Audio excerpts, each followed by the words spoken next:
Drugs కేసులో అనుమానాలున్న పలువురు సినీ ప్రముఖులకు పోలీసులు నోటీసులు పంపిన సంగతి తెలిసిందే. ఈ కేసులో దాదాపు 12 మంది సెలబ్రిటీలకు పోలీసులు నోటీసులు జారీ చేశారు.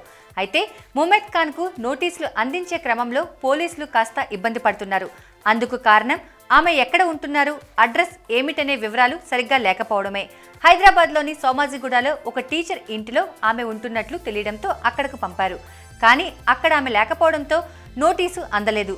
ముమైత్ ఖాన్ ముంబై అడ్రస్ కూడా పోలీసులు తెలుసుకోలేకపోయారు. అయితే బిగ్ బాస్ షోలో ఒకసారి ఎంటర్ అయ్యాక తాళం వేసేస్తారు. షో నుండి ఎలిమినేట్ అయితే తప్ప ఆ ఇంట్లో నుండి బయటకు రావడానికి వీలుండదు. అందుకు సంబంధించి నియమ నిబంధనలు కూడా పక్కాగా ఉంటాయి. మరి పోలీసులు బిగ్ బాస్ ఇంటి వరకు వెళ్ళినా షో నియమ నిబంధనలు బ్రేక్ చేసి ఆమెను నిర్వాహకులు బయటకు పంపిస్తారా లేదా అనేది ఆసక్తికరంగా మారింది. వినోదం కోసం నిర్వహించే టీవీ కార్యక్రమాలు పోలీసులు చట్టం కంటే అతీతం కాదు కదా అని కొందరు అభిప్రాయపడుతున్నారు.